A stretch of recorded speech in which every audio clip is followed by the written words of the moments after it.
Hi students, good morning all of you. Welcome to the today's class. Students, this is our social class.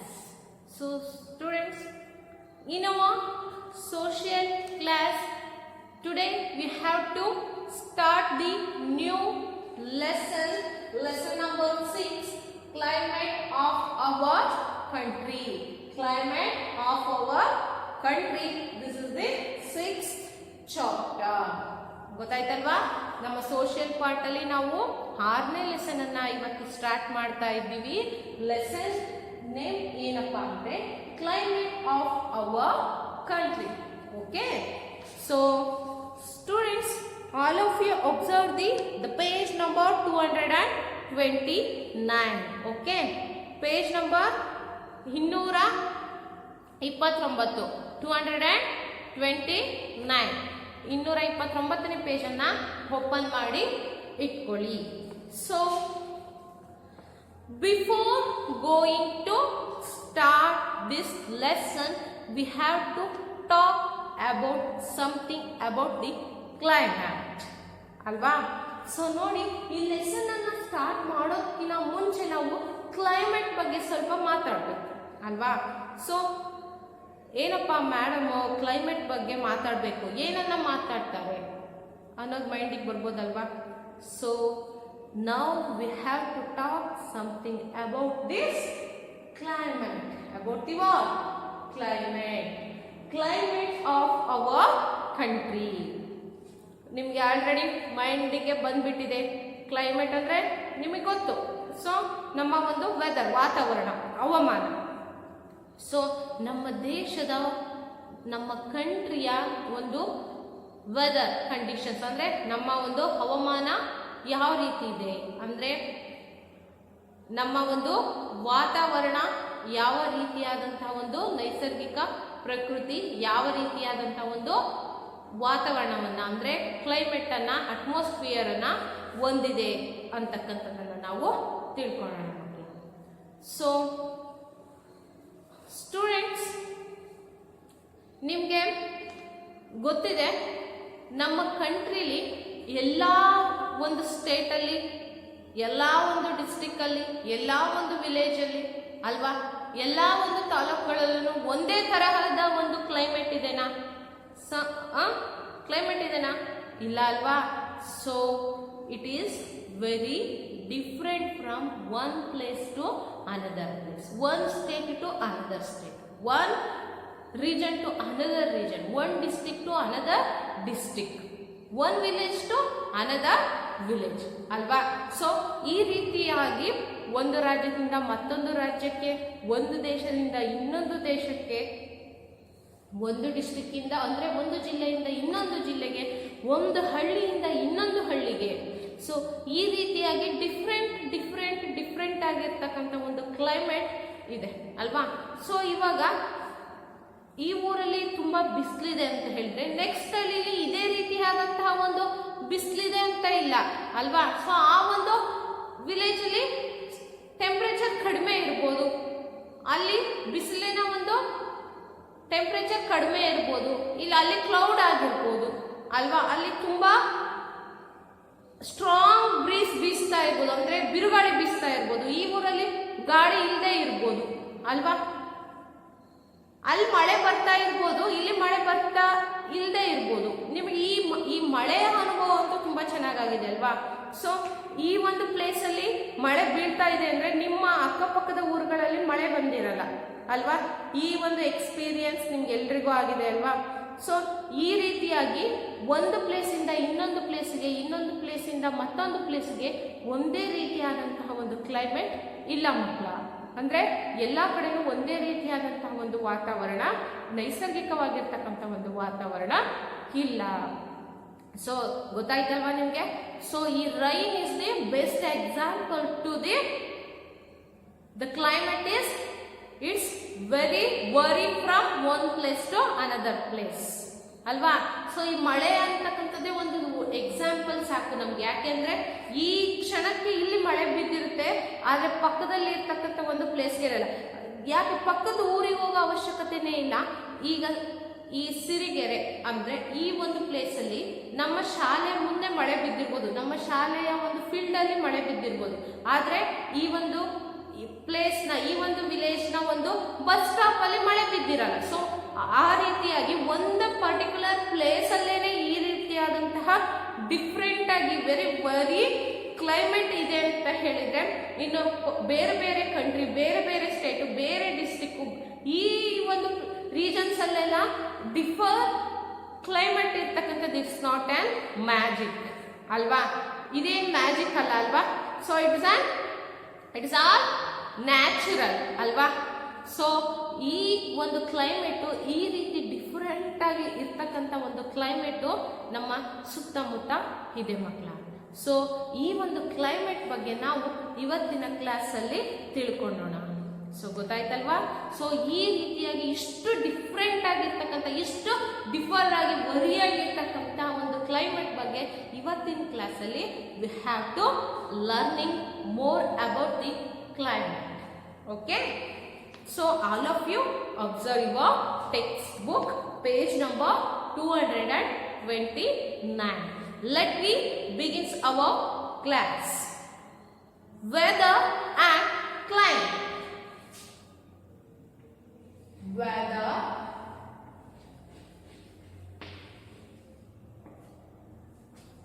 and climate. ಅಂದ್ರೆ ಈ ವಾತಾವರಣ ಮತ್ತೆ ಹವಾಮಾನ ಅಂತಕ್ಕಂಥದ್ದು ಯಾವ ರೀತಿಯ ಇದೆ ಅನ್ನೋದನ್ನ ನಾವು ನೋಡೋಣ. So when we say it is cold today or it is a rainy day ಅಲ್ವಾ ಮಕ್ಕಳ, ನಾವು ಹೇಳ್ತೀವಿ ಇವತ್ತು ತುಂಬಾ ಚಳಿ ಇದೆ, ಇವತ್ತು ತುಂಬಾ ಮಳೆ ಇದೆ, ಇವತ್ತು ತುಂಬಾ ಮಳೆ ಇದೆ ಅಪ್ಪ, ಈ ದಿನ ತುಂಬಾ ಚಳಿ ಇದೆ ಅಪ್ಪ ಅಂತ ಮಾತಾಡಿರ್ತೀರಲ್ವಾ. So this is the winter season. So in this season you all in the early morning you all are spoke like that ಅಲ್ವಾ, ನೀವು ಮಾತಾಡಿರ್ತೀರ ಮನೆಯಲ್ಲಿ ಅಲ್ವಾ. So we are talking about weather. ಈ ರೀತಿ ನಮ್ಮ ವೆದರ್ ಬಗ್ಗೆ, ನಮ್ಮ ವಾತಾವರಣದ ಬಗ್ಗೆ, ನಾವು ನಮ್ಮ ಒಂದು ಹವಾಮಾನದ ಬಗ್ಗೆ ನಾವು ಈ ರೀತಿ ಮಾತಾಡ್ತಿರ್ತೀವಿ. So weather refers to how hot, cold, rainy, windy or cloudy it is. Weather refers to how hot, cold, rainy, windy or cloudy it is. ಈ ವೆದರು ಹೆಂಗಪ್ಪ ಇಷ್ಟೊಂದು ಬಿಸಿ ಆಗಿರುತ್ತೆ ಅಂದ್ರೆ, ಎಷ್ಟು ಬಿಸಿಲಿದೆ, ಚಳಿ ಇದೆ, ಮಳೆ ಇದೆ, ತುಂಬಾ ಗಾಳಿ ಬೀಸ್ತಾ ಇದೆ, ತುಂಬಾ ಮೋಡ ಆಗಿದೆ, ಹೇಗೆ? In a place at A particular time, but when we say it is very cold in the Himadri or the coastal plains are warm and humid. So students, but in a place at a particular time, ಒಂದು place ಅಲ್ಲಿ ಒಂದು particular time ಅಲ್ಲಿ when we say ಅಂದ್ರೆ ನಾವು ಒಂದು particular place ಅಲ್ಲಿ ಅಥವಾ ಒಂದು ಪರ್ಟಿಕ್ಯುಲರ್ ಟೈಮ್ ಅಲ್ಲಿ ನಾವು ಹೇಳ್ತೀವಿ it is very cold in the Himadri. ಈಗ ನಾವು ಒಂದು ಪರ್ಟಿಕ್ಯುಲರ್ ಪ್ಲೇಸ್ ಅಲ್ಲಿ ಅಂದ್ರೆ ಹಿಮಾದ್ರಿ ಹೋಗಿರ್ತೀವಿ, ಅಂದ್ರೆ ಹಿಮಾಚಲ್ ಅಲ್ಲಿ ಇರ್ತೀವಿ ನಾವು ಅಲ್ವಾ. ಸೊ ಈ ತರದ ಒಂದು ಹಿಮಾದ್ರಿ ಪ್ಲೇಸ್ ಅಲ್ಲಿ ನಾವು ಇದ್ದಾಗ ಸೊ ನಮ್ಗೆ ಇಟ್ ಈಸ್ ಟು ಕೋಲ್ಡ್ ಅಲ್ವಾ. ಸೊ ಈ ರೀತಿ ಆ ಒಂದು ಪರ್ಟಿಕ್ಯುಲರ್ ಪ್ಲೇಸ್ ಅಲ್ಲಿ ಅಂದ್ರೆ ತುಂಬಾ ಚಳಿ ಇರ್ತಕ್ಕಂಥ ಒಂದು ಪರ್ಟಿಕ್ಯುಲರ್ ವೆದರ್ ಅಲ್ಲಿ ನಾವು ಇದೀವಿ.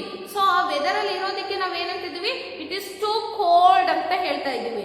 ಸೊ ಅದೇ ರೀತಿ the coastal plains are warm and humid. ನಾವು ಟ್ರಿಪ್ ಹೋದಾಗ ಅಂದ್ರೆ ಈ ಕೋಸ್ಟಲ್ ಪ್ಲೈನ್ಸ್ ಅಲ್ಲಿ, ಈ ಬೀಚ್ ಸೈಡ್ ಪ್ಲೇಸಸ್ ಅಲ್ಲಿ, ಕರಾವಳಿ ತೀರ ಪ್ರದೇಶಗಳಲ್ಲಿ ಯಾವಾಗ್ಲೂ ವಾರ್ಮ್ ಅಂಡ್ ಹ್ಯೂಮಿಡ್ ಅಂದ್ರೆ ವಾರ್ಮ್ ಅಂದ್ರೆ ಸ್ವಲ್ಪ ಬೆಚ್ಚಗೆ ಇರ್ತಕ್ಕಂಥ ಒಂದು ವಾತಾವರಣ, ಮತ್ತೆ ಹಸಿ ಹಸಿಯಾಗಿರ್ತಕ್ಕಂಥ, ಹ್ಯೂಮಿಡ್ ಅಂದ್ರೆ ತೇವ ಮಾಯಿಶ್ಚರ್ ನೇಚರ್ ಇರ್ತಕ್ಕಂಥ ಒಂದು weather condition in the coastal plains. Coastal plains have the very warm and humid nature ಅಲ್ವಾ. ತುಂಬಾ ತೇವಾಂಶ ಇರ್ತಕ್ಕಂಥ, ಮಾಯಿಶ್ಚರ್ ಇರ್ತಕ್ಕಂಥ, ಮತ್ತೆ ವಾರ್ಮ್ ಆಗಿ ಅಂದ್ರೆ ಬೆಚ್ಚಗೆ ಇರ್ತಕ್ಕಂಥ ಒಂದು ವೆದರ್ ಅನ್ನ ಹೊಂದಿರತಕ್ಕಂಥದ್ದು ಈ ಒಂದು ಕೋಸ್ಟಲ್ ಪ್ಲೈನ್ಸ್. ಈ ಕೋಸ್ಟಲ್ ಪ್ಲೈನ್ಸ್ ಅಲ್ಲಿ ನೋಡಿ ಸಮ್ಮರ್ ಅಲ್ಲಿ ಇರಕ್ಕಾಗೋದಿಲ್ಲ, ವಿಂಟರ್ ಅಲ್ಲಿ ತುಂಬಾ ಕೋಲ್ಡ್ ಆಗಿ ಕೂಡ ಇರುತ್ತೆ. In every season it's have moisture nature ಅಲ್ವಾ. ಸೊ ಈ ರೀತಿಯಾದಂತ ಒಂದು ಪರ್ಟಿಕ್ಯುಲರ್ ರೀಜನ್ ಅಲ್ಲಿ ಇದ್ದಾಗ ನಾವು ಆ ಒಂದು ನೇಚರ್ ಬಗ್ಗೆ ಈ ರೀತಿಯಾಗಿ ಮಾತಾಡುತ್ತೀವಿ. So we are talking about the climate ಅಂದ್ರೆ ಈ ರೀತಿ ಆದಂತ ವಾತಾವರಣ ಇದೆ ಅಂತ ಹೇಳಿ ಮಾತಾಡ್ತೀವಿ ಅಲ್ವಾ. ಸೊ ನಾವು ಬೀಚ್ ಸೈಡ್ ಏನಾದ್ರೂ ಟ್ರಿಪ್ ಹೋದ್ವಿ ಅಂತ ಹೇಳಿದ್ರೆ ನಾವು ಇದನ್ನ ಫೀಲ್ ಮಾಡ್ತೀವಿ ಅಲ್ವಾ. ಸೊ ಎಷ್ಟು ಮಾಯಿಶ್ಚರ್ ಇದೆ ಈ ಒಂದು ನೇಚರ್ ಅಲ್ಲಿ, ಎಷ್ಟು ವಾರ್ಮ್ ಆಗಿದೆ ಅಂತ ಹೇಳ್ತೀವಲ್ವಾ. ಸೊ ಅದೇ ರೀತಿ ನಾವು ಹಿಮಾದ್ರಿ ರೀಜನ್ಸ್ ಹೋದಾಗ ಏನ್ ಹೇಳ್ತೀವಿ, ಇಟ್ ಈಸ್ ಟೂ ಕೋಲ್ಡ್, ತುಂಬಾ ಚಳಿ ಆಗ್ತಾ ಇದೆ, ಎಷ್ಟು ಕೋಲ್ಡ್ ಇದೆ ಈ ಒಂದು ಕ್ಲೈಮೇಟ್. ನಮ್ ಸೈಡ್ ಈ ತರ ಇಲ್ಲಪ್ಪ, ಇದನ್ನ ಮಾತಾಡಿರ್ತೀರ ಅಲ್ವಾ.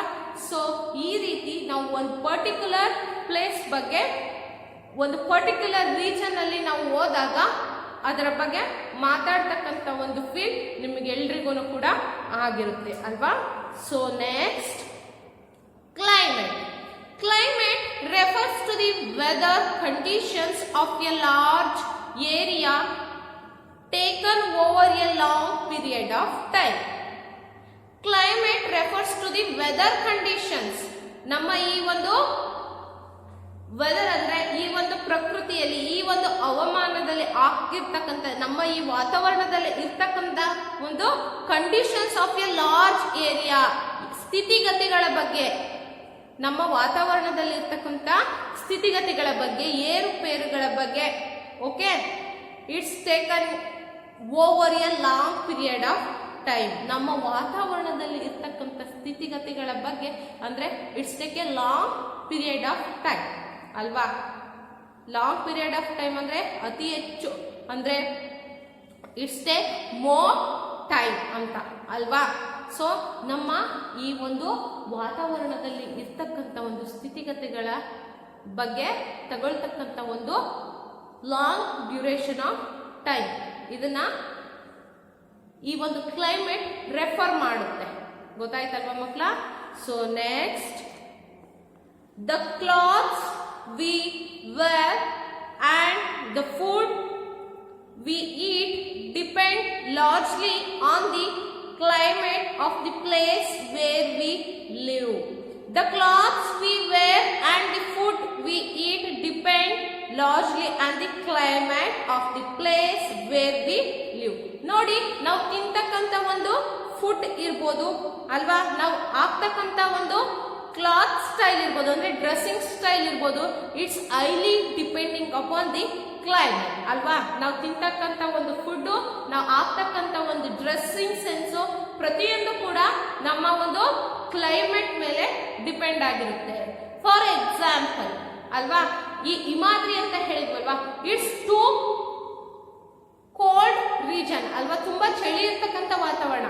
ಆ ಒಂದು ಪ್ಲೇಸ್ ಅಲ್ಲಿ ಇರ್ತಕ್ಕಂಥ ಪೀಪಲ್ಸ್, ಅಲ್ಲಿ ತಿಂತಕ್ಕಂಥ ಒಂದು food it's different from here. ಈ ಒಂದು ನಮ್ಮ ಒಂದು ವಾತಾವರಣಕ್ಕೆ ಕಂಪೇರ್ ಮಾಡಿದ್ರೆ ಅಲ್ಲಿ ಇರ್ತಕ್ಕಂಥ ಒಂದು ಪೀಪಲ್ಸ್ ಏನ್ ಮಾಡ್ತಾರೆ, ತುಂಬಾ ಹಾಟ್ ಆಗಿರ್ತಕ್ಕಂಥ ಫುಡ್ ಅನ್ನ ತಿಂತಾರೆ, ಜಾಸ್ತಿ ಮೀಟ್ ಅನ್ನ ಬಳಸ್ತಾರೆ ಅಲ್ವಾ.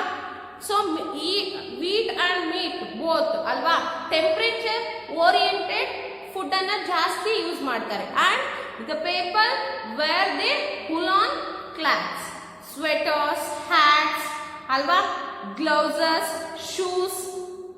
Which type of shoes? Leather shoes ಅಲ್ವಾ. ಸೊ ಈ ಚರ್ಮಗಳಿಂದ ಮಾಡಿರ್ತಕ್ಕಂಥ ಶೂಸ್ ಅನ್ನ ಯೂಸ್ ಮಾಡ್ತಾರೆ, ಹ್ಯಾಂಡ್ ಗ್ಲೌಸಸ್ ಅನ್ನ ಯೂಸ್ ಮಾಡ್ತಾರೆ, ಹ್ಯಾಟ್, ಹೆಡ್ ಕವರಿಂಗ್ ಯೂಸ್ ಮಾಡ್ತಾರೆ ಅಲ್ವಾ. ಸೊ ಹುಲಾನಿಂದ ಮಾಡಿರ್ತಕ್ಕಂಥ, ಅಂದ್ರೆ ಉಣ್ಣೆ ಬಟ್ಟೆಗಳಿಂದ, ಈ ಹೂಲಿಂದ, ಶೀಪ್ ಹೂವಿಂದ ಮಾಡಿರ್ತಕ್ಕಂಥ ಉಲಾನ್ ಕ್ಲಾತ್ಸ್ ಅನ್ನ ಜಾಸ್ತಿ ಯೂಸ್ ಮಾಡ್ತಾರೆ ಅಲ್ವಾ. ಸೊ ಯಾಕೆ? So that region of that climate influence that time ಅಲ್ವಾ. ಅವರನ್ನ ಆ ರೀತಿಯಾಗಿ ಇನ್ಫ್ಲೂಯೆನ್ಸ್ ಮಾಡುತ್ತೆ ಅಲ್ಲಿರ್ತಕ್ಕಂಥ ಒಂದು ಕ್ಲೈಮೇಟ್. ಚಳಿ ಇಲ್ಲ ಅಂದ್ರೆ ನಾವು sweater, hat, gloves, leather, ಶೂಸಸ್ ಅನ್ನೆಲ್ಲ use ಮಾಡಕ್ಕಾಗುತ್ತಾ? ಇಲ್ಲ ಅಲ್ವಾ? ಸೊ ಚಳಿ ಇರೋದ್ರಿಂದ ಈ ತರದ ಒಂದು ಇನ್ಸ್ಟ್ರೂಮೆಂಟ್ಸ್ ಅನ್ನ, ಥಿಂಗ್ಸ್ ಅನ್ನ ಪೀಪಲ್ಸ್ ಯೂಸ್ ಮಾಡ್ತಾರೆ. ಸೊ ಅಲ್ಲಿ ತುಂಬಾ ಟೆಂಪರೇಚರ್ ಇದ್ರೆ ಅಲ್ಲಿರ್ತಕ್ಕಂಥ ಪೀಪಲ್ಸ್ ಏನಕ್ಕೆ ತುಂಬಾ ಹಾಟ್ ಆಗಿರ್ತಕ್ಕಂಥ ಟೆಂಪರೇಚರ್ ಓರಿಯೆಂಟೆಡ್ ಫುಡ್ ಅನ್ನ ತಿಂತಾರೆ ಹೇಳಿ. ಟೆಂಪರೇಚರ್ ಇದ್ದಾಗ ಟೆಂಪರೇಚರ್ ಓರಿಯೆಂಟೆಡ್ ಫುಡ್ ಅನ್ನ ತಿಂದ್ರೆ ಏನಾಗುತ್ತೆ? ಹೆಲ್ತ್ ಡಿಸೀಸಸ್ ಆಗುತ್ತೆ. ನಮ್ಮ ಒಂದು ಬಾಡಿ ಆ ಒಂದು ಕ್ಲೈಮೇಟ್ಗೆ ಅಡ್ಜಸ್ಟ್ ಆಗೋದಿಲ್ಲ. ಸೊ ಅಲ್ಲಿ ಚಳಿ ಇರೋದ್ರಿಂದ ಆ ಚಳಿಯಿಂದ ನಮ್ಮ ಬಾಡಿಯನ್ನು ಪ್ರೊಟೆಕ್ಟ್ ಮಾಡ್ಕೊಳ್ಳೋದಕ್ಕೋಸ್ಕರ ಅಲ್ಲಿರ್ತಕ್ಕಂಥ ಪೀಪಲ್ಸ್ ಏನ್ ಮಾಡ್ತಾರೆ? ಈ ರೀತಿಯಾದಂತಹ ಒಂದು ಥಿಂಗ್ಸ್ ಅನ್ನ ಯೂಸ್ ಮಾಡ್ತಾರೆ. ಸೊ ಅದೇ ರೀತಿ ನಮ್ಮ ಈ ಒಂದು ರೀಜನ್ಸ್ ಅಲ್ಲಿ ಅಂದ್ರೆ ಡೆಸರ್ಟ್ ಪ್ಲೇಸಸ್, ಡೆಸರ್ಟ್ ಅನ್ನ ನಾವು ನಿಮ್ಗೆ ಎಕ್ಸಾಂಪಲ್ ಆಗಿ ಕೊಡ್ಬೋದು. So in the desert region the people wearing the cotton cloths alva. So in the desert regions it's fully temperature oriented region. In that place the insufficient of water is there and very poor rainfall is also there. So that's why the people wearing very thin cotton cloths alva. ತುಂಬಾ ತೆಳುವಾಗಿರ್ತಕ್ಕಂಥ cotton clothes ಅನ್ನ use ಮಾಡ್ತಾರೆ. So ಅದೇ ರೀತಿ ಅವರ ಒಂದು food style ಕೂಡ different ಆಗಿ ಇರುತ್ತೆ. ತುಂಬಾ ಟೆಂಪರೇಚರ್ ಓರಿಯೆಂಟೆಡ್ ಫುಡ್ ಅನ್ನ ತಿನ್ನೋದಿಲ್ಲ. ತುಂಬಾ ಸ್ವಲ್ಪ ಟೆಂಪರೇಚರ್ ಕಡಿಮೆ ಇರ್ತಕ್ಕಂಥ ಅಂದ್ರೆ ಕೋಲ್ಡ್ ಆಗಿರ್ತಕ್ಕಂಥ ಫುಡ್ ಅನ್ನ ಆ ಒಂದು ಪ್ಲೇಸಸ್ ಅಲ್ಲಿ ಇನ್ಫ್ಲೂಯೆನ್ಸ್ ಮಾಡ್ತಾರೆ. ಸೊ ಗೊತ್ತಾಯ್ತಲ್ವಾ? ಸೊ ಈ ರೀತಿ ನಾವು ತಿಂತಕ್ಕಂಥ ಫುಡ್ ಇರ್ಬೋದು, ನಾವು ವೇರ್ ಮಾಡ್ತಕ್ಕಂಥ ಡ್ರೆಸ್ಸಿಂಗ್ ಸೆನ್ಸ್ ಇರ್ಬೋದು, ಪ್ರತಿಯೊಂದನ್ನು ಕೂಡ ನಮ್ಮ ಒಂದು ಕ್ಲೈಮೇಟ್ ಮೇಲೆ ಡಿಪೆಂಡ್ ಆಗಿರುತ್ತೆ ಮಕ್ಕಳ. So next, the physical features of A region influences it's climate. The physical features of A region influence it's climate ಅಂದ್ರೆ ನಾವು ಇರ್ತಕ್ಕಂಥ ಒಂದು ಪರ್ಟಿಕ್ಯುಲರ್ ರೀಜನ್ನ ಒಂದು ಫಿಸಿಕಲ್ ಫೀಚರ್ಸ್ ಅಂದ್ರೆ ಭೌಗೋಳಿಕ ಲಕ್ಷಣಗಳು ಕೂಡ ನಮ್ಮ ಈ ಒಂದು ವಾತಾವರಣವನ್ನ ಇನ್ಫ್ಲೂಯೆನ್ಸ್ ಮಾಡುತ್ತೆ ಅಂತ ಕೂಡ ನಾವು ಹೇಳ್ಬೋದು. So temperature and rainfall are two important elements that affect climate. Temperature and rainfall are two important elements. ಗೊತ್ತಾಯ್ತಲ್ವಾ? ಅಂದ್ರೆ ಈ ಒಂದು ಮಳೆ ಅಂದ್ರೆ ರೈನ್ಫಾಲ್, ಅತಿ ಹೆಚ್ಚು ಮಳೆ ಬೀಳ್ತಕ್ಕಂಥದ್ದು, ಅತಿ ಹೆಚ್ಚು ಟೆಂಪರೇಚರ್ ಇರ್ತಕ್ಕಂಥದ್ದು ಅಂದ್ರೆ ಈ ಉಷ್ಣಾಂಶ ಮತ್ತೆ ಈ ಒಂದು ಮಳೆ ಬೀಳ್ತಕ್ಕಂಥದ್ದು ಎರಡೂ ಕೂಡ both are very important elements. ಗೊತ್ತಾಯ್ತಲ್ವಾ? ಇವೆರಡು ಕೂಡ ತುಂಬಾ ಇಂಪಾರ್ಟೆಂಟ್ ಆಗಿರ್ತಕ್ಕಂಥ ಎಲಿಮೆಂಟ್ಸ್ ದಟ್ ಎಫೆಕ್ಟ್ ಕ್ಲೈಮೇಟ್. ನಮ್ಮ ವಾತಾವರಣಕ್ಕೆ ಎಫೆಕ್ಟ್ ಆಗ್ತಕ್ಕಂಥ ಇಂಪಾರ್ಟೆಂಟ್ ಎಲಿಮೆಂಟ್ಸ್ ಅಂತ ಹೇಳಿದ್ರೆ ಒಂದು ಟೆಂಪರೇಚರ್, ಇನ್ನೊಂದು ರೈನ್ಫಾಲ್. ಗೊತ್ತಾಯ್ತಾ ಅಲ್ವಾ? So temperature and what rainfall, ಈ ಅತಿ ಹೆಚ್ಚು ಮಳೆ ಬೀಳ್ತಕ್ಕಂಥದ್ದು, ಅತಿ ಹೆಚ್ಚು ಉಷ್ಣಾಂಶ ಇರ್ತಕ್ಕಂಥದ್ದು ಎರಡೂ ಕೂಡ ನಮ್ಮ ಒಂದು ಕ್ಲೈಮೇಟ್ಗೆ ಎಫೆಕ್ಟ್ ಅಂದ್ರೆ ನಮ್ಮ ವಾತಾವರಣದ ಮೇಲೆ ಪರಿಣಾಮ ಬೀರ್ತಕ್ಕಂಥ ಎರಡು ಎಲಿಮೆಂಟ್ಸ್ಗಳು ಅಂದ್ರೆ ಒಂದು ಉಷ್ಣಾಂಶ, ಮತ್ತೊಂದು ಅತಿ ಹೆಚ್ಚು ಮಳೆ ಬೀಳ್ತಕ್ಕಂಥದ್ದು, temperature and rainfall. Okay. So next, in India temperature and rainfall vary from season to season and from place to place. In India, ನಮ್ಮ ಭಾರತದಲ್ಲಿ ಅಂದ್ರೆ ನಮ್ಮ ಕಂಟ್ರಿಯಲ್ಲಿ temperature and rainfall vary from season to season and one place to another place. ನಮ್ಮ ಈ ಒಂದು ಕಂಟ್ರಿಯಲ್ಲಿ, ನಮ್ಮ India ಕಂಟ್ರಿಯಲ್ಲಿ ಈ ಟೆಂಪರೇಚರ್ ಅಂತಕ್ಕಂಥದ್ದು ಅಂದ್ರೆ ಈ ಉಷ್ಣಾಂಶ ಮತ್ತೆ ಮಳೆ ಬೀಳ್ತಕ್ಕಂಥದ್ದು ಒಂದು ಪ್ಲೇಸ್ ಇಂದ ಇನ್ನೊಂದು ಪ್ಲೇಸ್ಗೆ, ಇನ್ನೊಂದು ಪ್ಲೇಸ್ ಇಂದ ಮತ್ತೊಂದು ಪ್ಲೇಸ್ಗೆ ತುಂಬಾ ವರಿ ಆಗಿದೆ ಅಂದ್ರೆ ಡಿಫ್ರೆಂಟ್ ಆಗಿದೆ. ಎಲ್ಲ ಪ್ಲೇಸ್ ಅಲ್ಲೂ ಒಂದೇ ಲೆವೆಲ್ ಆಗಿರ್ತಕ್ಕಂಥ ಒಂದೇ ಮೆಷರ್ಮೆಂಟ್ ಅಲ್ಲಿ ಮಳೆ ಆಗೋದಿಲ್ಲ. ಗೊತ್ತಾಯ್ತಲ್ವಾ? ಸೊ ಎಲ್ಲಾ ಕಡೆನೂ ಒಂದೇ ರೀತಿಯಾದಂತಹ ಟೆಂಪರೇಚರ್ ಇರೋದಿಲ್ಲ. ಸೊ ಇಲ್ಲಿ ಒಂದು ನಮ್ಮ ಈ ಪ್ಲೇಸ್ ಅಲ್ಲಿ ಒಂಥರ ಟೆಂಪರೇಚರ್ ಇದೆ, ಇನ್ನೊಂದು ಊರಲ್ಲಿ ಇನ್ನೊಂದು ಟೈಪ್ ಅಂದ್ರೆ ಹೆಚ್ಚು ಇರುತ್ತೆ ಇಲ್ಲ ಕಡಿಮೆ ಇರುತ್ತೆ. ಗೊತ್ತಾಯ್ತಲ್ವಾ? ಸೊ ಈ ರೀತಿಯಾಗಿ ಮಳೆಗೂ ಕೂಡ ಈ ಊರಲ್ಲಿ ಮಳೆ ಬಂದ್ರೆ ಇನ್ನೊಂದು ಊರಲ್ಲೇನೋ ಬರ್ಬೇಕು ಅಂತ ಇರಲಿಲ್ಲ. ಆ ಒಂದು ಕ್ಲೈಮೇಟ್ ಯಾವ ರೀತಿ ಇದೆನೋ ಅದರ ಮೇಲೆ ಡಿಪೆಂಡ್ ಆಗಿರುತ್ತೆ ಅಲ್ವಾ ಮಕ್ಕಳ? ಸೊ ಈ ರೀತಿ ತುಂಬಾ ಡಿಫ್ರೆಂಟ್ ಆಗಿರ್ತಕ್ಕಂಥ ಒಂದು ಕ್ಲೈಮೇಟ್ ಇರುತ್ತೆ. Some places are hot while others are cold. ಅಂದ್ರೆ ಒಂದೊಂದು ಪ್ಲೇಸ್ ತುಂಬಾ ಕೋಲ್ಡ್ ಆಗಿರುತ್ತೆ, ಒಂದೊಂದು ಪ್ಲೇಸ್ ತುಂಬಾ ಚಳಿ ಕೂಡ ಇರುತ್ತೆ. So some places get very heavy rainfall while other do not get any rainfall for a years. ಒಂದು ಪ್ಲೇಸ್ ಅಲ್ಲಿ ನಾನು ಹೇಳಿದೆ, ಒಂದು ಪರ್ಟಿಕ್ಯುಲರ್ ಪ್ಲೇಸ್ ಅಲ್ಲಿ ಈ ಊರಲ್ಲಿ ಹೆಚ್ಚು ಮಳೆ ಬರ್ತಾ ಇದೆ ಅಂದ್ರೆ ಇನ್ನೊಂದು ಊರಲ್ಲಿ ಮಳೆ ಬಂದಿರಲ್ಲ. So it's rainfall is highly dependent or highly influenced by the climate ಅಲ್ವಾ. ಸೊ ಪ್ರತಿಯೊಂದು ಪ್ಲೇಸ್ ಅಲ್ಲೂ ಕೂಡ ಒಂದೇ ರೀತಿಯಾದಂತಹ ಮಳೆ ಕೂಡ ಬೀಳೋದಿಲ್ಲ. ಸೊ ಅದೇ ರೀತಿ ಕೆಲವೊಂದು ಪ್ಲೇಸಸ್ ಅಲ್ಲಿ ಎಷ್ಟೋ ವರ್ಷಗಳಾದ್ರೂ ಕೂಡ ಮಳೆನೇ ಬಂದಿರಲ್ಲ. ಕೆಲವೊಂದು ಪ್ಲೇಸಸ್ ಅಲ್ಲಿ ತುಂಬಾ ಮಳೆ ಬಿದ್ದು ಏನಾಗಿರುತ್ತೆ, ಫ್ಲಡ್ ಆಗಿರುತ್ತೆ, ಅಂದ್ರೆ ಪ್ರವಾಹನೇ ಆಗಿರುತ್ತೆ. So some places experience floods while others are hit by droughts ಅಲ್ವಾ. ಸೊ ನಿಮಗೆ ಲಾಸ್ಟ್ ಇಯರ್ ಗೋಕಾಕ್ ಸ್ಟೂಡೆಂಟ್ಸ್ ನಿಮ್ಮ ಫ್ರೆಂಡ್ಸ್ ಇದ್ರು ಅಲ್ವಾ. ಸೊ ಅಲ್ಲಿ ಎಲ್ಲ ತುಂಬಾ ರೈನ್ಫಾಲ್ ಆಗಿ ಫ್ಲಡ್ ಆಗಿಬಿಟ್ಟು ಅವ್ರ ಪ್ರಾಪರ್ಟೀಸ್ ಎಲ್ಲ ಡೆಸ್ಟ್ರಾಯ್ ಆಗಿಬಿಟ್ಟು ಆಗಿತ್ತು ಅಂತೇಳಿ ನಿಮಗೆ ಗೊತ್ತಿದೆ. ಸೊ ಆ ರೀತಿ ಅತಿ ಹೆಚ್ಚು ಮಳೆ ಬಂದು ಆ ರೀತಿಯಾಗಿ ಫ್ಲಡ್ ಆಗಿತ್ತು, ಅಂದ್ರೆ ಪ್ರವಾಹ ಆಗುತ್ತೆ. ಸೊ ಕೆಲವೊಂದ್ ಕಡೆ ಬೆಳೆ ಬೆಳೆಯೋದಕ್ಕೂ ಕೂಡ ಮಳೆ ಇಲ್ಲದೆ ತುಂಬಾ ಬರಗಾಲದ ಅಂದ್ರೆ ಹೊಲದಲ್ಲಿ ಯಾವುದೇ ರೀತಿಯಾದಂತಹ ಅಗ್ರಿಕಲ್ಚರ್ ಆಕ್ಟಿವಿಟೀಸ್ ಅನ್ನ ಮಾಡೋದಕ್ಕೆ ಆಗದೆ ಇರ್ತಕ್ಕಂಥ ಒಂದು ಅಸಹಾಯಕತೆ ಕೂಡ ಈ ಒಂದು ಮಳೆ ಬರ್ದೇ ಇದ್ರೆ ಫೇಸ್ ಮಾಡಿರ್ತಾರೆ ಆ ಒಂದು ಪರ್ಟಿಕ್ಯುಲರ್ ರೀಜನ್ ಪೀಪಲ್. ಸೊ ಅವರು ಬರಗಾಲದಿಂದ ಅಂದ್ರೆ ಡ್ರಾಟ್ಸ್ ಅಂದ್ರೆ ಬರಗಾಲದಿಂದ ಬಳಲ್ತಾ ಇದ್ರೆ ಈ ಕಡೆ ಯಾವ ಒಂದು ಕ್ಲೈಮೇಟ್ ಅಲ್ಲಿ ಹೆಚ್ಚು ಮಳೆ ಆಗಿರುತ್ತೋ ಆ ಕಡೆ ಏನಾಗಿರುತ್ತೆ, ಫ್ಲಡ್ ಇಂದ ಸಫರ್ ಮಾಡಿರ್ತಾರೆ. ಸೊ ಈ ರೀತಿ the climates it is differ from one region to another region, one country to another country, one state to another state. Okay, ಇದಿಷ್ಟು ಕೂಡ ನಮ್ಮ ಕ್ಲೈಮೇಟ್ಗೆ ಸಂಬಂಧಪಟ್ಟಿದೆ ಮಕ್ಕಳ. So remaining part of this lesson we will discussing in our next class. Thank you.